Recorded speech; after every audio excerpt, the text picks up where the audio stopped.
तो वहीं अब रुक करेंगे उत्तराखंड का। उत्तराखंड में राजनीतिक गलियारों में वोटिंग के बाद से ही हलचल मच गई है।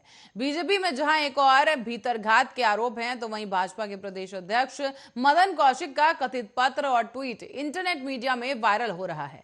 इसमें कौशिक के प्रदेश अध्यक्ष पद से त्यागपत्र देने की बात कही गई, तो वहीं कौशिक ने स्पष्ट कर दिया है कि पत्र और ट्वीट दोनों ही फर्जी हैं। और वहीं अब उत्तराखंड बीजेपी में घमासान मच गया है, जिस दौरान हालाकमान अलर्ट हो गया है। भाजपा प्रदेश अध्यक्ष मदन कौशिक और मुख्यमंत्री पुष्कर सिंह धामी को आज दिल्ली तलब किया गया, जहां पर अमित शाह खुद इस मामले की पूरी जानकारी लेंगे। मीडिया रिपोर्ट्स के अनुसार मुख्यमंत्री पुष्कर सिंह धामी और मदन कौशिक आज दिल्ली के दौरे पर रहेंगे। इस दौरान वो बीजेपी के कई विधायकों द्वारा पार्टी संगठन पर लगाए गए आरोपों पर रिपोर्ट भी मांगेंगे और इस दौरान सीएम धामी गृह मंत्री अमित शाह से मुलाकात करेंगे। साथ ही कई अन्य वरिष्ठ नेताओं से भी मुलाकात होगी।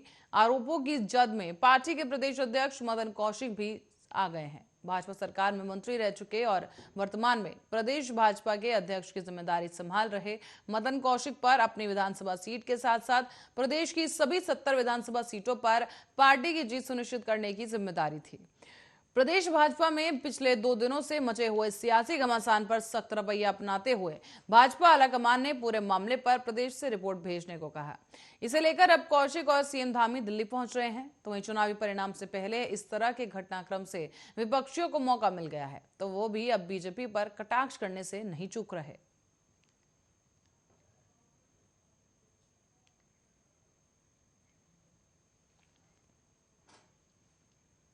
और केदारनाथ मंदिर के कपाट 6 मई को सुबह 6:25 पर खोले जाएंगे। बद्रीनाथ मंदिर 8 मई को खुलेगा और केदारनाथ धाम को 12 ज्योतिर्लिंगों में विशेष माना गया है। दरअसल केदारनाथ धाम अति प्राचीन है और मान्यता है कि इस ज्योतिर्लिंग का निर्माण पांडवों ने महाभारत का युद्ध समाप्त होने के बाद करवाया था। केदारनाथ धाम के कपाट खोलने की तिथि महाशिवरात्रि के पर्व पर शीतकालीन गद्दी स्थित ओंकारेश्वर मंदिर ऊखी मठ में रावल भूमि शंकर की मौजूदगी में पांचांग गणना से की गई है। महाशिवरात्रि के पर्व पर ओंकारेश्वर मंदिर में सुबह 7 बजे से विशेष पूजा अर्चना शुरू कर दी गई। आपको बता दें कि बद्रीनाथ धाम के कपाट रविवार 8 मई को सुबह 6:15 पर खोले जाएंगे। बद्रीनाथ धाम के कपाट खोलने की तिथि घोषित होते ही उत्तराखंड चारधाम यात्रा 2022 की तैयारियां भी शुरू हो गई हैं। बद्रीनाथ धाम के कपाट खुलने और बंद होने की एक प्रक्रिया विशेष प्रक्रिया होती है। ऐसे में बद्रीनाथ धाम के कपाट खुलने की तिथि बसंत पंचमी पर टिहरी जनपद के नरेंद्र नगर स्थित राज दरबार में तय की जाती है। तो वहीं बद्रीनाथ धाम के कपाट होने की तिथि विजयदशमी पूर्व पर पूजा अर्चना और पांचांग गणना के बाद तय की जाती है। बद्रीनाथ धाम के कपाट बीते साल 20 नवंबर को विधि विधान पूर्वक शीतकालीन के लिए बंद कर दिए गए थे और कपाट बंद होने के अवसर पर रिकॉर्ड दर्ज किया गया, जहां पर 4336 श्रद्धालु बद्रीनाथ धाम में उस दौरान मौजूद रहे थे।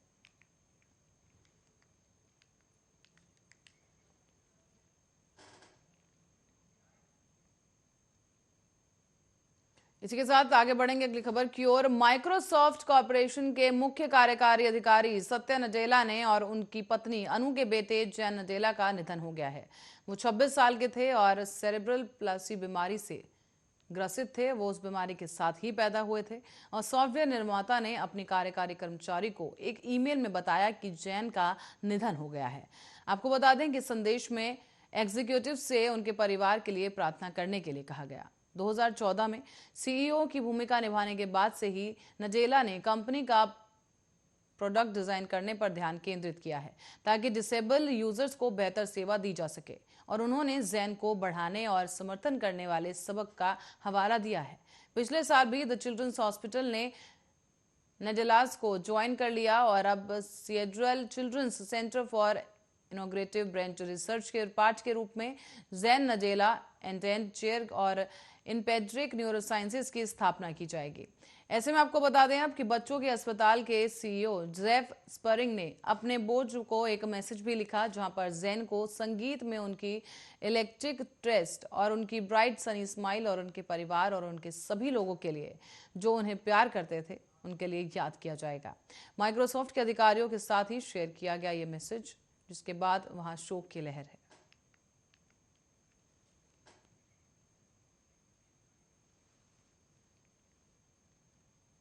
और उत्तराखंड के रुद्रप्रयाग जिले में जाली मठ में भारी भूस्खलन होने की वजह से सारे गांव को खतरा पैदा हो गया है। प्रशासन ने 11 परिवारों को सुरक्षित स्थानों पर शिफ्ट कर दिया। हालांकि मौके पर प्रशासन और पुलिस की टीम मौजूद है। जानमाल के नुकसान की कोई सूचना फिलहाल नहीं मिल पाई है, लेकिन उत्तराखंड के रुद्रप्रयाग जिले के जाली मठ के सारी गांव में सोमवार को भारी भूस्खलन हुआ। वहां पर आपको बता दें कि इस संबंध में रुद्रप्रयाग के डीएम मनोज गोयल ने बताया है कि घटना के बाद किसी भी तरह के जान माल के नुकसान की सूचना नहीं है और आपदा प्रबंधन और प्रशासन की टीमें घटनास्थल पर मौजूद हैं।